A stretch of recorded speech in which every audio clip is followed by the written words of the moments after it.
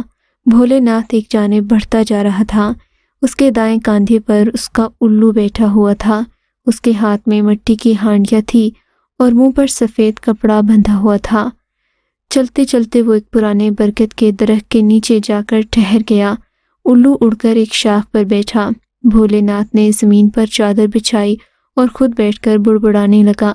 الو خاموشی سے اسے دیکھ رہا تھا۔ کچھ دیر کے بعد اس نے اپنی آنکھیں یکدم کھول دیں، ہانڈیا پر ایک پھونک ماری جس سے وہ کپڑا غائب ہو گیا، اور پھر دھواں اٹھنے لگا۔ جیسے ہی درخت کے اندر دھواں پہنچا، الو چیختے ہوئے اس شاخ سے اڑا اور بھولے ناتھ کے قدموں میں آن گرا۔ بھولے ناتھ نے ایک تیز دھار خنجر اس کی گردن پر پھیرا اور تن سے جدا کر کے اس کی گردن دور پھینک دی۔ پھر اس کے مردہ جسم کو اٹھا کر ہانڈیا کے اوپر اس کا خون گرانے لگا، یہاں تک کہ وہ ہانڈیا بھر گئی۔ اس طرح اس نے ان واقعات کا پتہ لگانے کے لیے ایک اور عمل بھی کیا، مگر کوئی بات معلوم نہ ہو سکی سوائے اس کے کہ یہ ایک پراسرار پرندے کی کارستانی ہے۔ ناری اٹھانے کے لیے وہ سروپ ایک پرندے کی شکل میں روانہ ہوتا ہے اور 14ویں کی رات کو اچانک آ کر کسی نہ کسی کو اٹھا لے جاتا ہے۔ لیکن مزے کی بات یہ ہے کہ گھر کے افراد کی لاکھ پابندیوں کے باوجود بھی ناری کسی نہ کسی طرح خود چل کر باہر میدان میں جاتی ہے۔ پھر اچانک کسی طرف سے وہ پرندہ نمودار ہوتا ہے اور ناری کو اپنے پنجوں میں دبا کر کالی پہاڑی میں غائب ہو جاتا ہے۔ پرندے کی جسامت شتر مرغ سے ملتی جلتی ہے اور وہ ناری کو دبا کر اپنی منزل پر جا پہنچتا ہے۔ بھولے ناتھ کی تو یہ سب جان کر آنکھیں پھٹی کی پھٹی رہ گئیں۔ اسے کوئی اپائے سمجھ میں نہ آ رہا تھا، وہ کالی پہاڑیوں تک کیوں کر پہنچ سکتا تھا۔ یہ 14ویں کی رات تھی، چاند اپنے پورے شباب پر تھا، دل لبھانے والی ٹھنڈی ٹھنڈی ہوا چل رہی تھی، لیکن کوئی بھی خوش نہیں تھا۔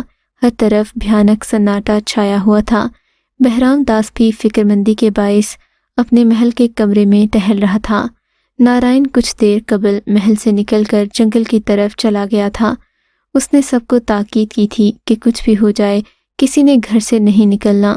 چاروں طرف ہو کا عالم تھا، اندھیرا اس قدر چھایا ہوا تھا کہ ہاتھ کو ہاتھ سجائی نہ دے رہا تھا۔ ایسے لگتا تھا جیسے فضا نے اندھیرے کا کالا لبادہ اڑ رکھا ہو۔ بھولے ناتھ ایک کڑیل خچر پر سوار اندھیرے میں آگے بڑھتا جا رہا تھا۔ اچانک خچر کا اگلا دائیں پاؤں ایک لمحے کے لیے مڑا اور پھر یکلخت سیدھا ہو گیا۔ بھولے ناتھ نے دیکھا تھا کہ زمین پر ایک کھوپڑی پڑی تھی جس سے اس کے خچر کو ٹھوکر لگی تھی۔ بھولے ناتھ، کیوں تنگ کرتے ہو مورکھ؟ جاؤ اپنا کام کرو اور مجھے اپنا کام کرنے دو۔ کھوپڑی کے لب ہلے۔ یہ دیکھ کر بھولے ناتھ حیران رہ گیا۔ تم کون ہو اور مجھے کیسے جانتے ہو؟ تم نہیں جانتے کہ میں کون ہوں، اس سادھو کی روح بول رہی ہوں جسے تم ختم کرنا چاہتے ہو۔ کھوپڑی نے اسے حیران کر دیا تھا۔ بھولے ناتھ نے بے دھڑک لہجے میں اسے مخاطب کیا، تم بھی یہ سن لو کہ اگر تم نے کالی پہاڑیوں کا رخ کیا جل کر بھسم ہو جاؤ گے، میری تابع روحیں تمہیں کالی پہاڑی سے پہلے ختم کر دیں گی۔ کھوپڑی نے اسے دھمکی دی۔ ارے جا جا، بھولے ناتھ کو دھمکی دیتی ہو؟ ایک اور چاب کرنے لگا ہوں۔ آج کے بعد اگر تم نے مورت نگر کی کسی ناری کو لے جانے کی کوشش کی تو کالی پہاڑیوں میں پہنچ کر تمہاری ہتیا کر دوں گا۔ بھولے ناتھ نے بھی جواباً اسے دھمکی دی۔ یہ کہتے ہی وہ غائب ہو گئی۔ اس نے ایک زوردار قہقہا لگایا۔ بھولے ناتھ وہیں پر بیٹھ گئے، جیب سے ایک چمکدار خنجر نکال کر چاروں طرف حصار کھینچا۔ کچھ دیر کے لیے منتر پڑھنے لگے۔ جیسے جیسے وہ منتر پڑھتے جا رہے تھے خنجر کا رنگ سرخ ہوتا جا رہا تھا۔ پھر دیکھتے ہی دیکھتے بھولے ناتھ نے ایک طویل منتر پڑھ لیا اور خنجر کو زمین سے نکال کر ہاتھ میں تھام لیا۔ وہ واپس مورت نگر کی جانب چل پڑا۔ 14ویں رات کا چاند ایک گول شیشے کی مانند آسمان پر دمک رہا تھا۔ اس کی معطر اور ٹھنڈی چاندنی نے چاروں طرف ایک صحت طاری کیا ہوا تھا، لیکن اس چاندنی کا نظارہ کرنے والے افراد اس وقت کا انتظار کر رہے تھے جس میں ایک نوجوان اور سندر ناری موجود تھی۔ ایسے میں مشرق کی جانب سے ایک عجیب الخلقت بڑا سا پرندہ جو شتر مرغ جتنا تھا اس کے سرمئی رنگ کے پر تھے۔ مورت نگر کے گھروں پر پرواز کرنے لگا۔ اس کی آنکھوں میں وحشیانہ چمک تھی۔ یہ سروپ تھا جسے سادھو نے ایک منحوس پرندے کی شکل میں اپنے مقاصد کے لیے بھیجا تھا۔ اس کی چمک سے ظاہر ہوتا تھا کہ سادھو نے بھولے ناتھ کی دھمکی سے اسے آگاہ کر کے بھیجا تھا۔ وہ گھروں پر چکر لگانے لگا تھا۔ تبھی اسے بائیں طرف سے گھر کی آخری نکڑ سے ایک نوجوان اور سندر ناری بے تحاشا بھاگتی ہوئی میدان کی طرف بڑھتی دکھائی دی۔ وہ اڑتے اڑتے فضا میں ہی ساکن ہو گیا اور ٹکٹکی باندھے اسے دیکھنے لگا۔ ناری بھاگتی ہوئی سیدھی میدان میں آ گئی۔ اس کے منہ سے آوازیں نکل رہی تھیں۔ دیکھتے ہی دیکھتے اس پرندے نے جھپٹا مارا اور اسے خونخوار پنجوں میں دبوچ کر جیسے ہی بلندی کی جانب پرواز کرنا چاہی۔ بھولے ناتھ ایک جن کی طرح نمودار ہوئے، ہاتھ میں پکڑا خنجر تاک کر اس پرندے کو دے مارا۔ خنجر اس کے پیٹ میں جا گھسا اور اس کے پنجوں میں دبی لڑکی ریت کی خالی بوری کی مانند زمین کی جانب گری۔ خنجر لگتے ہی پرندے نے ایک جھٹکا کھایا اور پلٹ کر تیزی سے پرواز کرتا مشرق کی جانب غائب ہو گیا۔ لڑکی ڈری سہمی کبھی بھولے ناتھ کو دیکھتی تو کبھی پرندے کو۔ اس کو بھولے ناتھ کی موجودگی کا علم نہیں تھا، البتہ اسے حیرت ضرور ہوئی تھی۔ وہ اسے لے کر لڑکی کے گھر کی جانب چل پڑا جہاں صف ماتم بچھی ہوئی تھی۔ وہ سب اپنی طرح سے اس کی زندگی کی امید ختم کیے بیٹھے تھے۔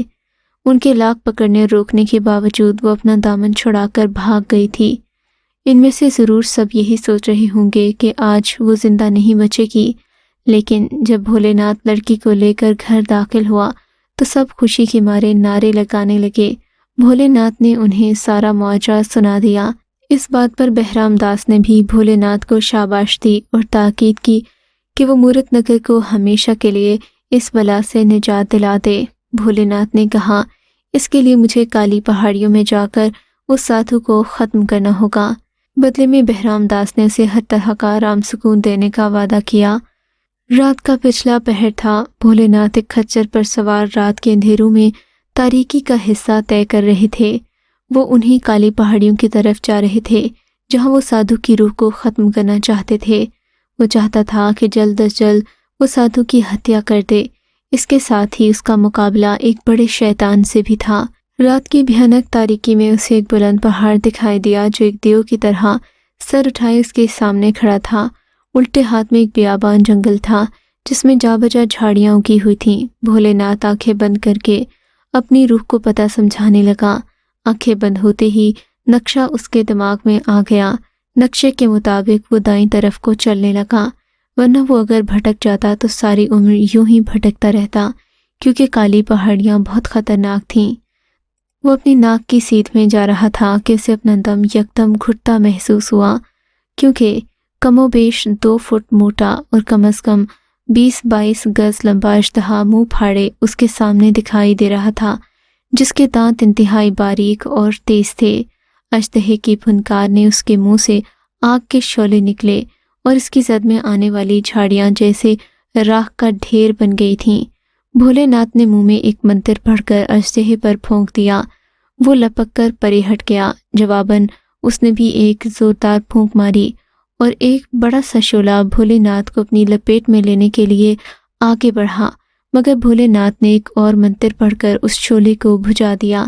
پھر اپنی جیب سے وہ سرخ خنجر نکال کر اژدہے کی آنکھ پر مارا۔ خنجر اژدہے کی طرف بڑھا اور ٹھیک اس کی آنکھ میں جا گھسا۔ وہ تکلیف سے اپنا سر زمین پر پٹکنے لگا۔ بھولے ناتھ نے دیکھا کہ اژدہے نے ایک تیز سسکاری ماری، اس کے منہ سے پانی کی موٹی دھاریں نکلی اور بارش کی طرح اس اژدہے پر جا گری۔ دیکھتے ہی دیکھتے اس کا جسم گلنا شروع ہو گیا۔ اب وہاں پر گدلے پانی کا ایک تالاب سا بن گیا تھا جہاں کچھ دیر پہلے وہ اژدہا کھڑا تھا۔ تیزاب کی طرح وہ پانی اس کے جسم کو پگھلا چکا تھا۔ کچھ دیر چلنے کے بعد ایک لامتناہی درختوں کا سلسلہ شروع ہوا۔ اس سے پتہ چلتا تھا کہ یہ ایک ذخیرہ ہے۔ اس نے یہ سوچ کر کہ شاید یہاں آرام کے لیے 2-3 گھنٹے میسر آ جائیں، اپنا رخ درختوں کی طرف موڑ لیا۔ وہ بہت تھک گیا تھا۔ درختوں کے نزدیک پہنچ کر اس نے کسی ایسے سائے دار آرام دہ درخت کو تلاش کیا جس کے نیچے وہ 2 گھڑی آرام کر سکے۔ جلد ہی اسے پیپل کا ایک بڑا سا درخت دکھائی دیا جس کے تنے کی گولائی کم از کم 10 فٹ ضرور ہوگی۔ اس نے اس کی طرف قدم بڑھائے اور تھوڑی جگہ صاف کر کے اپنا چرمی تھیلا سر کے نیچے رکھا اور آنکھیں بند کر لیں۔ جب اس کی آنکھ کھلی تو شام کے سائے ڈھل رہے تھے۔ آسمان کی بلندیوں پر آشیانوں کو لوٹتے پرندے بہت بھلے محسوس ہو رہے تھے۔ بھولے ناتھ نے ایک زوردار انگڑائی لے کر تھیلا بغل میں دبایا اور آگے کا سفر شروع کر دیا۔ مسلسل سفر کرتے ہوئے اس کا سامنا بہت سے جنگلی جانوروں اور ایک خشک دریا سے ہوا۔ دریا پار کر کے وہ ایک ایسے علاقے میں آن نکلا جہاں ہر طرف میدان میں سنگی مجسمے نصب تھے۔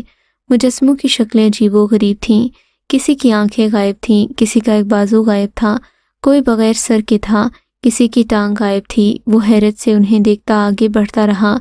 جیسے ہی ان مجسموں کے درمیان پہنچا تو اسے اچانک یوں محسوس ہوا جیسے وہ سب زندہ ہو گئے ہوں اور اس کو دبوچنے کے لیے بے قرار ہوں۔ یہ صرف اس کا احساس تھا، ورنہ ان مجسموں کو ساکت ہی رہنا تھا اور وہ ساکت ہی تھے۔ اس نے سر کو جھٹکتے ہوئے اپنے قدم تیز کر لیے۔ بعد میں اسے اپنے پیچھے کہکہوں کی آوازیں سنائی دیں۔ وہ خود جادو نگری کا باشندہ تھا، اس لیے اسے شعبدے بازوں پر دھیان دیے بغیر آگے بڑھنا تھا۔ یہ رات کے تقریباً 2 بجے کا وقت ہوگا جب چاند بادلوں کی اوٹ میں چھپا زمین پر دیکھنے کی ناکام کوشش کر رہا تھا۔ ایک خونخوار چہرے کی مالک چڑیل، جس کے لمبے لمبے دانت اس کے جبڑوں سے باہر نکلے ہوئے تھے اور ہاتھوں کے ناخن تیز دھار چھریوں کی طرح مڑے ہوئے تھے، ایک غار کے دھانے پر ٹہل رہی تھی۔ اس کی نظریں سرچ لائٹ کی مانند ادھر ادھر گھوم رہی تھیں۔ اس کے ہونٹوں کی لالی سے لگتا تھا جیسے وہ ابھی ابھی کسی کا خون پی کر آئی ہو۔ کالی پہاڑی میں داخل ہونے والے غار کے دہانے پر اسے کسی پہرے دار کی حیثیت سے بٹھایا گیا تھا۔ سادھو نے اس کو ایسی شکتی دی تھی کہ کوئی جاندار اس کی نظروں سے اوجھل نہیں رہ سکتا تھا، لیکن یہ سادھو کی خوش فہمی تھی، کیونکہ بھولے ناتھ اس حربے کو ناکام بنا چکا تھا۔ بھولے ناتھ کی شکل میں سادھو کی بھیانک موت لمحہ بلمحہ اس کی طرف بڑھ رہی تھی۔ یہ ایک بڑی سی دیوار تھی جس کے اندر ایک غار تھا۔ اس کے سامنے پتھر پر ایک بڑا سا پیالہ دھرا تھا۔ بھولے ناتھ منتر پڑھتا جا رہا تھا، ساتھ ساتھ ایک جانب رکھا سندور لے کر پیالے میں ڈالتا جا رہا تھا۔ سادھو کے جسم پر ایک لنگوٹ کے سوا کچھ نہیں تھا۔ اس کے سر پر جھولتی واحد بالوں کی لٹ گدھے کی پونچھ کی مانند ادھر ادھر لہرا رہی تھی۔ وہ بار بار منتر پڑھ کر پیالے پر پھونکے مارتا جا رہا تھا۔ اچانک اس کے جسم کو جھٹکے لگنے لگے، اس کی آنکھیں بے نور ہو گئیں اور وہ ٹکٹکی جمائے اپنے سامنے والی دیوار کو گھور رہا تھا کہ یکدم سامنے کی دیوار پر ایک بہت بڑی مکڑی کا حیالہ نمودار ہو گیا۔ مکڑی کا سائز کم و بیش گینڈے کی جسامت سے ملتا جلتا تھا۔ اس کا جسم غبارے کی مانند پھول اور پچک رہا تھا۔ سادھو عجیب و غریب الفاظ پڑھ رہا تھا کہ اچانک غار میں ایک غیر مرئی آواز گونجی،